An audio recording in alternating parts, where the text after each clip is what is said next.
So you wanna be a picture book writer, then you gotta write picture books. And you're gonna need a bucket load of bright ideas for titles, plots, and hooks. If you're partial to prose or you're raring to rhyme, then repeat after me, it's a challenge, but I'm gonna tackle each story 1 month at a time with 12 by 12. Hi, everyone, and welcome back to the 12 by 12 Picture Book Podcast. I'm Julie Headland, published picture book author and founder of the 12 by 12 Picture Book Writing Challenge. And one of the things I always say about 12 by 12 is that A, we're the friendliest writing community on earth, because I truly believe that. It is borne out day after day as our community comes together in various ways to support each other, to celebrate each other, to help each other, to learn from each other. And one of the, I think, special things that we do in 12 by 12 is we have a membership forum. It's password protected and it's only for members, and it's broken into by categories. So there's so much in the forum. I'm not going to talk about all of that today, or we would just have a whole episode just talking about all the goodness that's in the forum. But one of the things that's really special is we have a series of affinity groups in the forum. And I guess it's been at least 5 years we've had the affinity groups up and running. And the goal of these groups is to create spaces for people with similar lived experience to come together where they can share their experiences and their resources, highlight issues related to publishing that impact them specifically, share books from within their community, and sometimes maybe even seek feedback or critiques on their work that maybe they don't feel quite comfortable sharing yet in the full manuscript makeover section of the forum. But really, the goal was to create safe spaces for people who want to talk about what it's like being part of a cultural community and within the broader community of 12 by 12. And and by we, I mean Kelly and myself and 12 by 12 have been so pleased with how people have taken off with these groups. So today I have Carren Jao with me, who's one of the co-leaders of the Asian Native Hawaiian Pacific Islander group. We also have a Black affinity group, Arab, disability and neurodiversity, Jewish, Latinx, LGBTQIA, Muslim, and we also have an allyship group where we can talk about things that we can do to help support everyone, which is becoming a lot. Well, it's always important, but in today's day and age with all the censorship and book banning and so on. So the reason I asked both Carren and Ellen Lee, and I'm sorry to say that Ellen had a last minute appointment, so she couldn't be here today. We're going to share her website and all of that in the show notes. But Carren is here, and if you're watching on YouTube, you can see this lovely background that I just want to walk into and take a nap, actually. Carren, before I give your official introduction, could you just describe this background for those who may not be watching on YouTube, who are just Oh, yeah, absolutely. So my background is this beautiful old kind of Japanese temple grounds. It's taken by my brother-in-law in Fukuoka and has been my background for ages. Even though I'm not Japanese, actually, my sister lives in Japan, so we visit quite often. And it's just gives off this very serene vibe that I want to imbibe throughout any conversation that I have. So it's a beautiful green with like centuries old foliage and also a Japanese bridge across on the right side. Oh, it's just so beautiful. So, Carren, you are in fact, a picture book author. Your debut picture book is coming in September 2026. It's called The Shape of Love. We're going to talk about that a little bit further on in the podcast.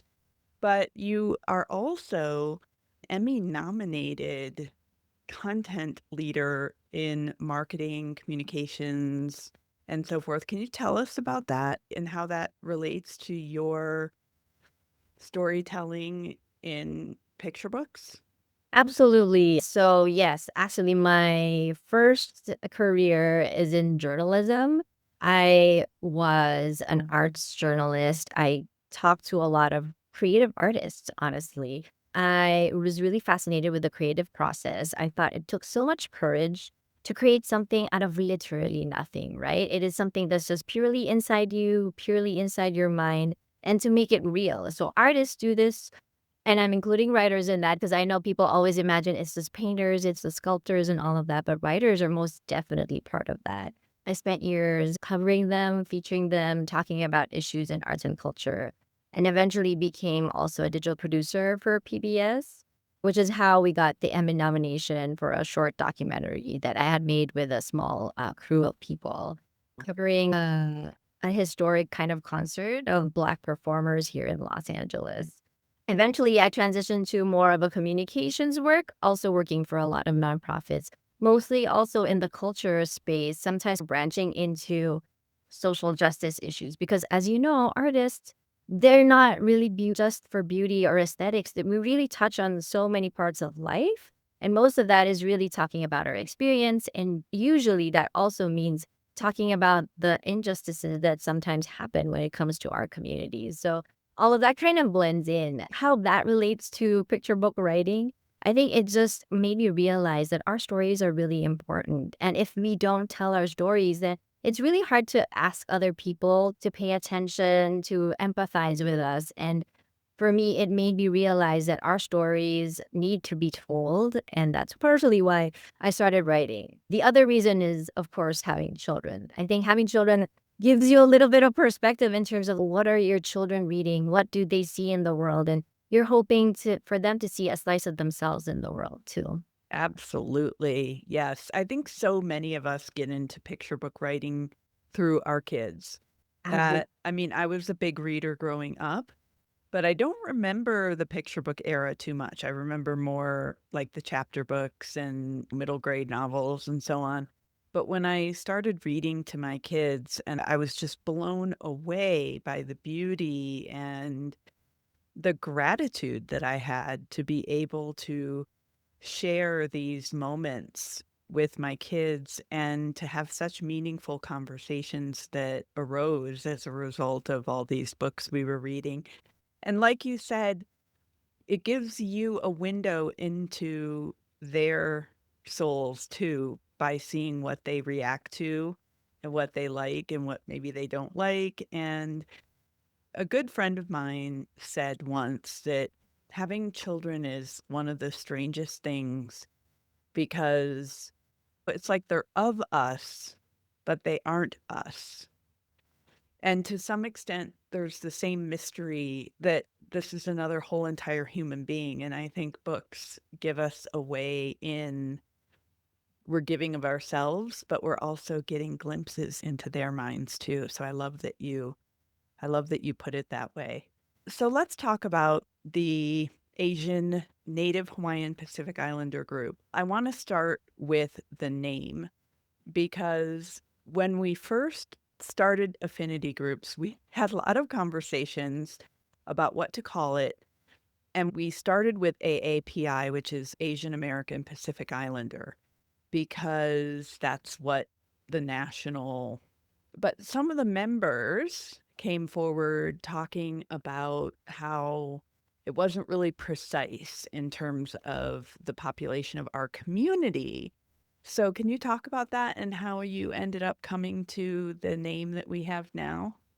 Oh, you're right. It was a very fraught conversation. Not that, everybody is really friendly and really collaborative in 12 by 12, which is great. But it also, I think everybody does come with their own opinions. So there was a little bit of a discussion of like, should it be AAPI, which is Asian American Pacific Islander? should it be Asian American, Native Hawaiian, and Pacific Islander? I think there were also conversations, especially considering the South Asian population.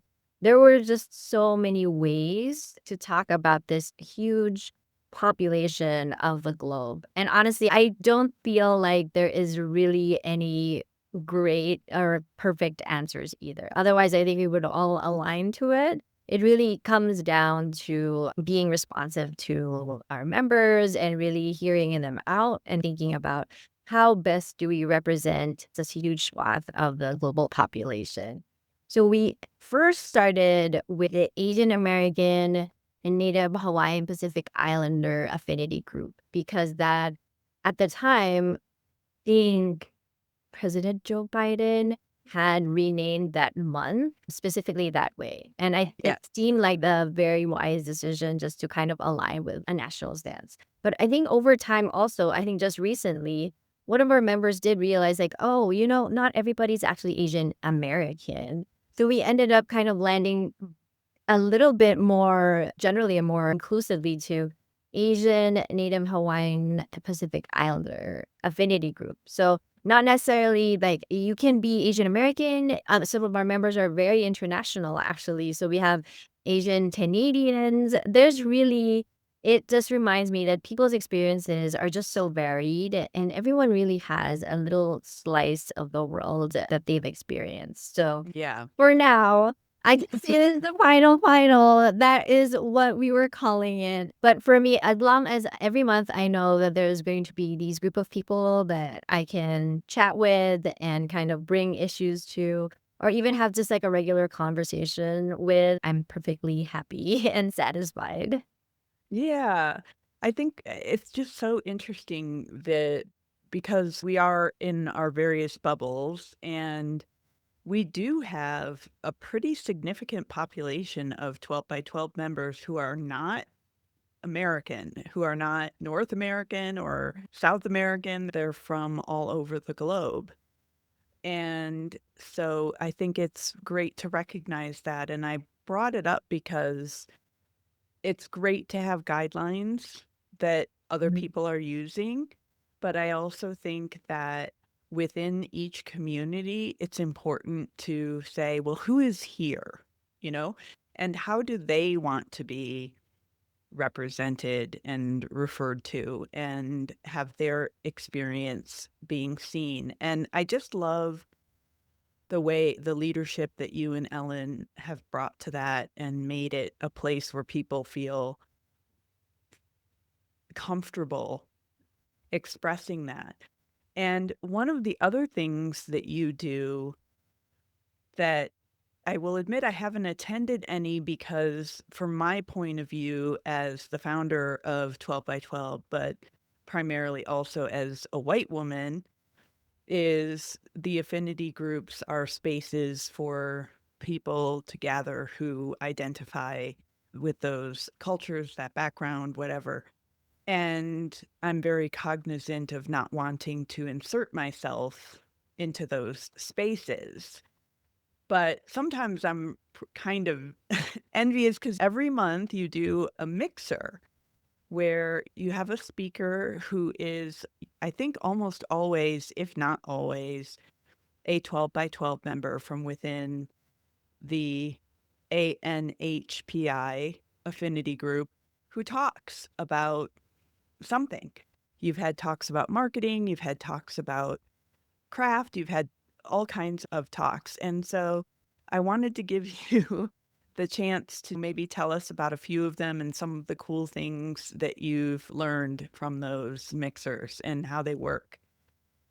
For sure. So I want to say this is something that is always in progress. I definitely didn't set out to be like, I want to be an affinity group leader. I joined 12 by 12 because a good friend of mine, Dazzle, actually was in the community ahead. It was also a book coming out, if I may plug. Yes, please do. Yeah, when a Rhino has to wait, I believe it might already be out because I feel like I got my notice that my pre-order came in. But anyway, check it out. But I was looking to her to ask, like, where do you actually find a community alongside learning about craft? So she pointed me to 12 by 12. And then after a while there, I realized because I was finding my way into this digital space, I realized I also wanted to, apart from craft, reach out to people with similar experience because I'm working on stories and you kind of want to have like a sounding board. I think both from people who have experiences that are closer to yours and people who might not know about the things that you write about at all. So like both kinds of feedback is so appreciated. So that's when I started asking if people wanted to get together, not knowing that this affinity group existed because also sometimes quite terrible at like navigating just the wealth of resources that 12 by 12 has. And so Ellen had reached out and said, you know what? There is actually this affinity group and it's doing quite the same things that you want to try to do. So let's align and synergize. And I said, that sounds perfect. And that kind of became the beginnings of this kind of meetup and group. So now the current version, it has changed a lot since then because I've dabbled on formats and what to do every month. Me and Ellen have a quick text message exchange saying like, what do you want to do for the next 3 months? So the current version is really more of a group conversation. I really wanted to have this collective wisdom from the group. There are so many talented creators in 12 by 12 who are Asian American, Native Hawaiian, Pacific Islanders that it's nice to be able to give them a space to be able to talk about the things that they've learned. So just this year, we did a talk about transitioning between agents, which is something that I actually had learned through the monthly mixers as well, because a lot of the conversation when it comes to starting out in children's literature is finding an agent. And it always assumes that you have never had an agent. You are trying to find that perfect agent will be your partner for life. Only later on, as I watched more webinars and attended more talks with 12 by 12, I realized, oh, you know what? Sometimes the first agent is not your last agent. So I thought, oh, it would be great to have a conversation about that. So that's one that we had. The second one we had was like doing publicity for your debuts because a number of the members actually were debuting this year. I realized, oh, that is something that people are already curious about. A lot of the things that we talk about end up being things that have come up for members as like things that they're curious about or something that I triangulate based on the things people come out with. So the idea to have the publicity for debuts came about because when we were doing our introductions for the beginning of the year, a lot of them mentioned books that they were publishing for this year. And I'm like, oh, there's actually quite a few this year. So it's something that I think based on what you're hearing from conversations, you kind of respond to. So maybe it's good that Ellen and I don't necessarily have a plan for the whole of 2026. I think, yeah, no, I think it is good. One of my favorite parts of the job of running 12 by 12 is setting the webinar program every year. And I am the same. I kind of have some ideas of topics and then I ask the members. But ultimately, it's also, well, what do I want to learn? And so it's fun to almost get to design a program that you know will teach you as well as resonate with other people. And it is good to have that flexibility. So I've already got a couple speakers for 2027, and then I'll get a bunch in the middle of the year. And then there are always some spots toward the end of the year. And it's like this jigsaw puzzle. And so I like the approach that you take. So when you're in these mixers, do the speakers come and give formal remarks, or is it more just like a give and take? And can you, I don't know, maybe just share a couple of cool takeaways that you've gotten from one or two of the mixers, just to give people an idea? Yeah, so I think in contrast to the more formal webinars with presentations and things, I really wanted to have a casual space because it's really a place where people can just jump in with questions and it becomes a flowing conversation. And yeah, I wanted to keep that casual vibe because otherwise I feel like if it becomes very formalized, it becomes harder for people to talk and also bring up their perspectives. So I've always asked speakers I know they have a certain background or experience, but really no need to prepare a presentation. Just have a conversation. It's usually going to be like a conversation between me and the presenters. I feel like it's easier when there's somebody to start off a conversation and then other people can chime in versus having people, suddenly open the floor to everybody. I think of the guests, not necessarily as formal guests, but more as conversation starters for everyone. Yeah. So yeah, that's how it's worked so far. Many months it's like that. Some months it's just going to be us, just the members, just for everybody to check in and to just bring up anything that they want, honestly. And those are nice too, because after a few months of more formal, a little bit more programmed settings, it's nice to just let your hair loose a little bit, just have a conversation. In terms of things that we've taken away, wow. I feel like a lot of it is just finding a source of community and just support. To be honest, like I don't feel like we talk about anything super specific. There is definitely a lot of conversations in terms of agents or people's strategies, in terms of finding a good fit. Publicity wise, I have learned just the value of creative thinking. Michael Wang has shared a little bit about how he was able to basically have a whole children's area for his book, but he didn't pay for the booth. But it's just because he realized through conversations with the organizer that they had a space that had a children's area that nobody was actually thinking of programming. That's again an example of creativity and just being receptive to what people's needs are. And I was like, that's perfect because, authors aren't the richest people around. And sometimes it really has No. to be. The lesson there is definitely scrappy and very much being sensitive to the needs of people and how both of you can win. It's a win-win situation, right? Right. So yeah, I think those types of lessons are valuable. They're not necessarily like very discreet. This is how you do it, 1, 2, Right. 3. It's more like comparing notes and seeing what works for your situation. Right, which is great. You get a lot of really good ideas. Let's actually shift a little bit to your debut picture book, which is coming because you mentioned promotion and that you have worked on a pre-order campaign for your book, The Shape of Love. And I learned about pre-order campaigns initially from Michelle Cusolito, who is a 12 by 12 member and gave a webinar for us on that topic. She was also on the podcast about a month ago or so ago. We can link back to that. It was not about pre-order campaigns, but I remember thinking, oh, that's a really cool thing to do. And I can see how if you have all the people who maybe want a signed book or want to support you and you put them all to one place and that place happens to be an indie bookstore, that hits a lot of things because it's like you get the people who want the book anyway and who want it signed. You're helping yourself to get more sales and you're helping an indie bookstore get more sales too.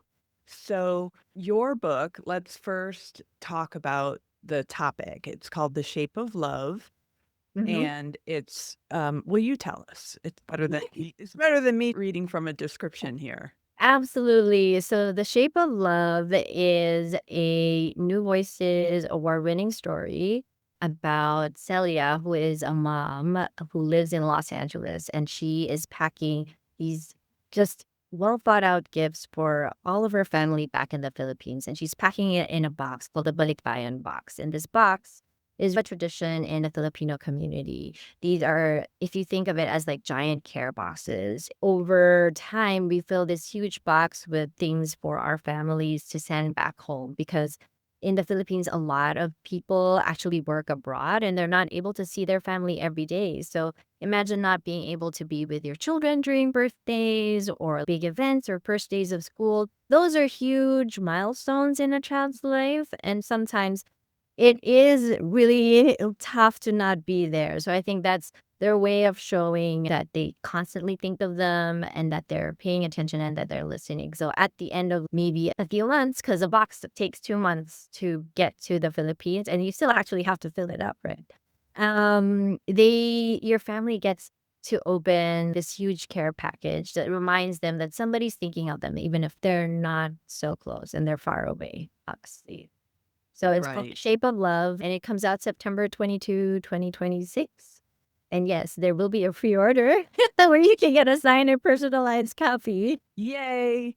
And we will share that link in the show notes. Pre-orders help authors a lot because they do go into the first week of sales and it shows the publisher ahead of time that there's interest in the book and all of that. So if you know Absolutely. you're going to buy a book, it's really great to do a pre-order. It's very helpful to authors. And you mentioned that this book was a result of being the recipient of the Lee and Low New Voices Award. And we've had a couple of other 12 by 12 members who've won that award too. So I feel like, oh, it's so good to keep that going. Andrea Loney won for Take a Picture of Me, James Van Der Zee. And Sylvia Liu won for A Morning with Grandpa. So congratulations on that. I think Thank it's very you. exciting, and I think they do a really good job of promoting those titles as well, speaking of promotion. I love that. Thank you so much. And actually, if I may do an additional plug for the pre-order, I'm so excited to do it with Belcanto, which is a Filipino-owned indie bookstore here in Long Beach and in Los Angeles. I have been, I think, ever since, even before I won this award, I've been such a fan of the bookstore. I love seeing the diverse people who are in the children's book world. And the fact that you can support them is just amazing. So really Wow, happy that we're that's able to do something together. right. That's a fantastic connection, even more personal than. When I was looking at the page on your website about the book, I was remembering the first webinar that we had this year with Saba Suleiman from Talcott Notch Literary Agency.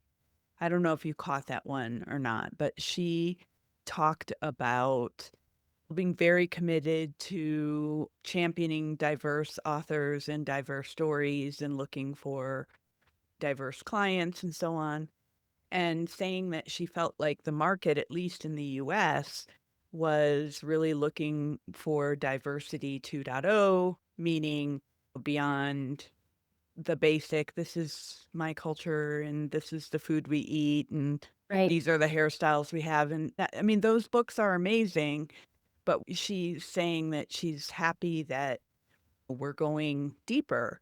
Last night, and of course, it won't be last night when this podcast airs, but in our May book chat, author was Jenna Johnson, and her latest book is called I Spark Like Lightning, which is from the perspective of a child with epilepsy. And we talked a lot about how you can't just have one book on something and say, okay, that community is represented now, you know, because Mhm.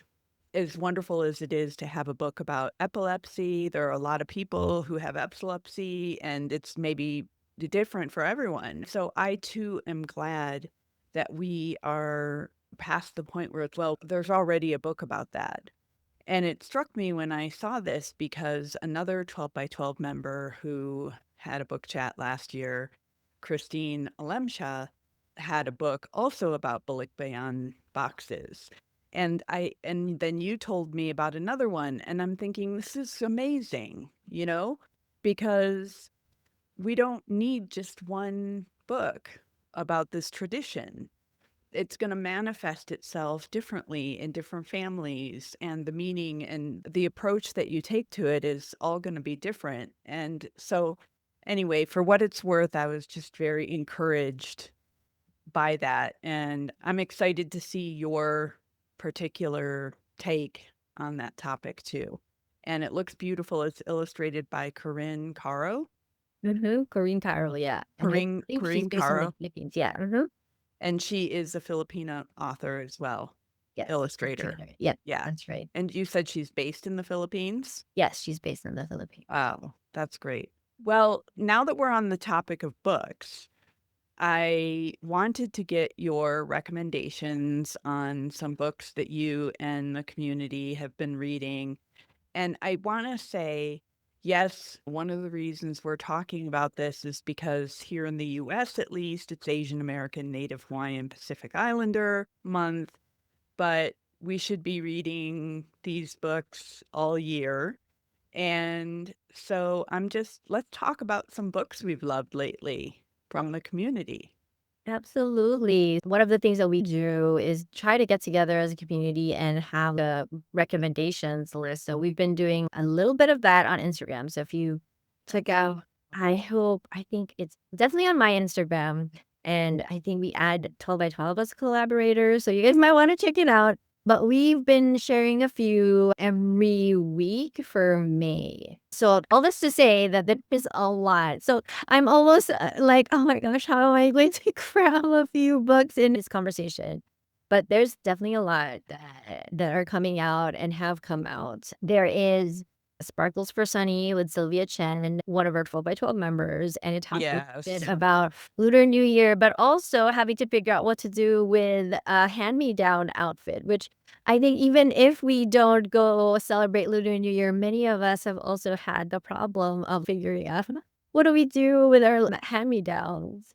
One of this beautifully illustrated story is also Bing's Cherries by Nakia. Yes. Yeah. So gorgeous, right? And it's the illustrations by Julia, but it's like a modern telling a new folk tale telling for Asian Americans, which I love that framing. And it really talks about just the origins of these cherries. There's also Unbreakable by Minoru Tunai and Jolene Gutierrez. It talks about Japanese internment during World War II, but she does it so beautifully and poetically through following the through line with a stone, which I don't want to give that away as well, but it's also just a beautiful story. I think speaking of multiple stories in one topic, there is also Barbed Wire Between Us by Mia Wenjin and Violeta Encarnacion.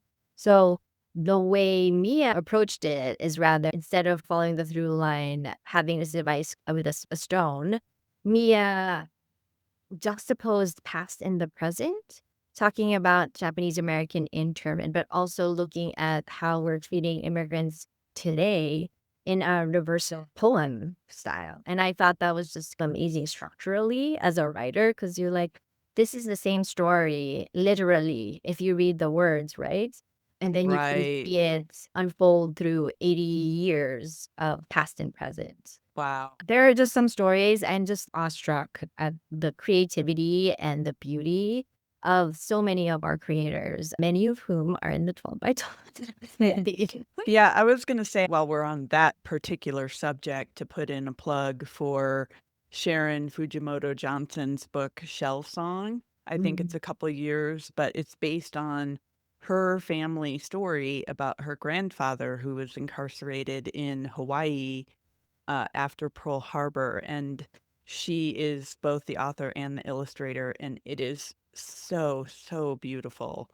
And again, evidence that as many people as there are, as many stories, and looking at how different authors approach the subject. What was the one just before this that you said?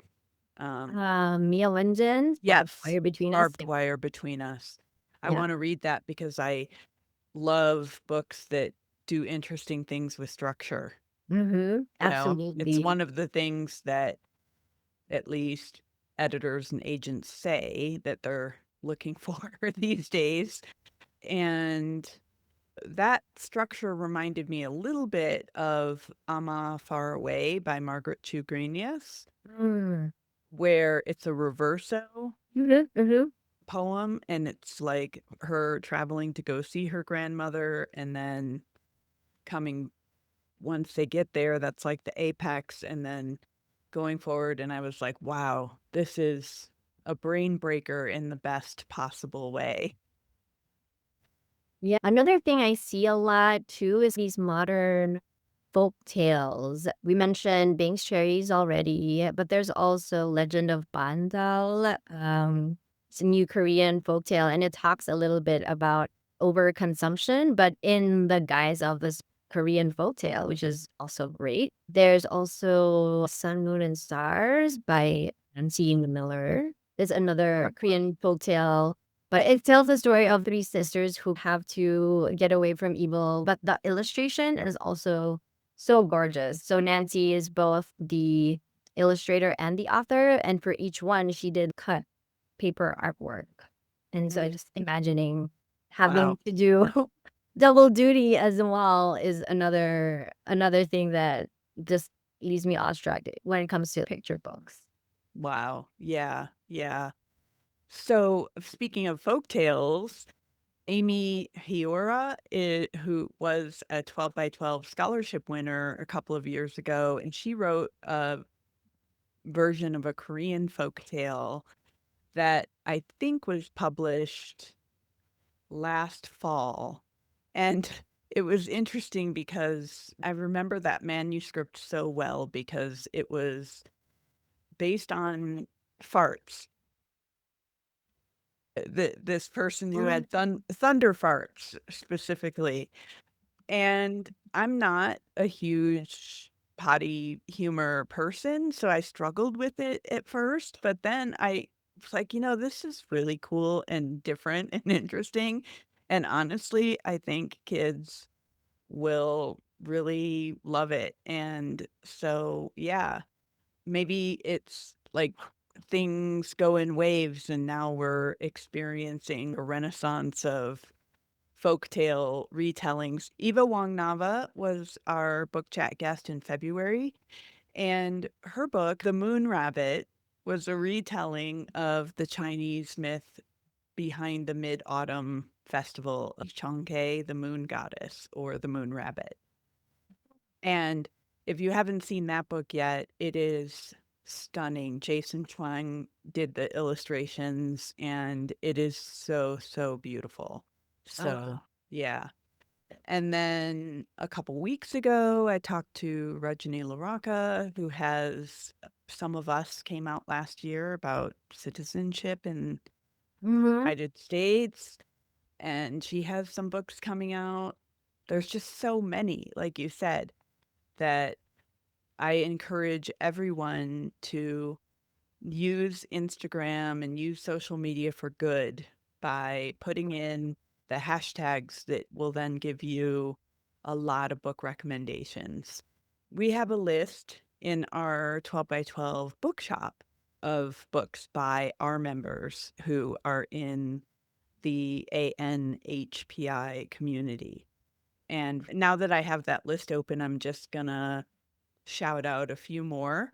Jyoti Gopal has a bunch, including The Power of Your Name. We have Angela Pham Kranz, who did a book chat with us a couple of years ago on Finding Papa. And her latest book is Another Word for Neighbor, illustrated by Tai Mui Pong. Hope Lim has At the Window, Kin Lang. There's so many here. I mean, I'm Right. just I gonna want to say Shruti Rao actually has fruity. She does. coming up. Yeah. And I was like, wow, you have two in a year. So Yes. she has The First Girl on Stage, and she also has When Science Stood Still. Yes, that book is beautiful. I got a copy of that at NCTE. Um, and one I'm really excited to read just because I love the cover so much is Gwei the Hungry Ghost by Emmeline Lee, illustrated by Basia Tran. The cover is incredible. We have a list of all the books published by our Asian American, Native, Hawaiian, Pacific Islander members in the 12 by 12 bookshop. And we'll put a link to that in the show notes. So we encourage everyone to go there. There are so many great books on that list. And read up, not just this month, but in all the months. There are so many amazing books. I've learned so much. I just wish I'd had all these books when I was a kid. I mean, I would have loved learning about all of the cultures, not just around the world, but right here in the US, people carrying on these traditions and all the holidays. I'm a huge holiday person. And so give me all the holiday books. I just want to know how everybody celebrates every special day everywhere in the world. And I want to really thank you and Ellen for what you contribute to the 12 by 12 community and making it even more special, more connected. I think a lot of folks who come into 12 by 12, it's nice for them to have a little bit of a smaller space where they can go and really just dig in and talk to people. Because sometimes I do hear that it can be a little overwhelming at first because there's so much going on in 12 by 12 and there's so many people. And you guys just do an amazing job Oh, thank you so of much. I mean, carving that out for the community within the community. for sure. And yeah, we appreciate it so much. Oh, And the postcard writing one too. oh, yes. Yeah, Something we're doing this month, I think because the month is a lot about spotlighting communities and book bans in general are not great for communities that already have a hard time having their stories told. I thought it was just a great tie-in. It's with Authors Against Book Bans and 12 by 12. So we're doing a postcard writing session where we write postcards to our representatives talking about book bans and also supporting people's freedom to read. So that is definitely open to anybody who wants to help us or who wants to spend some time with us writing postcards to our representatives. Yeah, for sure. It's another one of those things that we can use our voices for good, for sure. yeah, and it's a great way to get people over the hurdle, right? Because sometimes it feels like, oh gosh, uh, how am I going to do that? But when you're doing it with a group of people, it's like, here are the postcards and here's Yeah. the script and we can write it. And then there's something fun to do while you're doing that. So we appreciate you so much and everybody in the community. And you make 12 by 12 the friendliest writing community on earth that it is. And can't wait for your book. Tell us what else you're working on now. Oh my gosh. Well, before that, I just want to take a moment to thank you too for making a space for us in these types of huge I think of it kind of like a huge party. You kind of have to find a little bit of spot that feels comfortable for you. So thank you for giving us a little bit of that space. Of And course. to the folks who are listening, who are from our affinity group, thank you guys for making it every month. I know I've made some really good friends because of this effort every month. And really hearing from them and getting their perspective also means a lot. In terms of what I'm working on, as we mentioned, the pre-order campaign. So working on figuring out what does publicity mean when you're a debut author. And also, I have a second book coming out, but it's going to be, I believe, in summer 2027. No dates yet, which is why I'm like, can't tell Yeah. much about it. But there is a second book, and we are on sub for a few stories. So I'm hoping, even in this very difficult market, crossing our fingers, that one story will find its home somewhere. Yeah, that's all we can do is I've got books on submission and you just Mhm. have to keep writing, keep submitting, and one day the market will catch up to us. Yes. One. Right? One day, no matter what. Thank you so much for all you do and for being here. This is such a fun time to get to spend with you. And everyone, go check out the book list. We'll have links to all the books that we mentioned in the episode. And if you are a member of 12 by 12 and you are Asian, Pacific Islander, Native Hawaiian, and you haven't participated in the affinity group, they are, as you can hear, super welcoming and would love to have you. And those of you who are in other affinity groups in 12 by 12, I know you all do different things, and that's great. And I hope maybe you got some ideas here too for ways that you can use your communities and how we're all enriched by everyone feeling like they have a special place that's just for them to knock around in and share thoughts and tips. So thank you so much, everyone. Thank Bye. you. Together, so never you fear. It's a handy little way to help you kick into gear. You're amazing, exciting. Look out, 'cause you're writing 12 by 12. 12 manuscripts. 12 by 12. 12 picture books.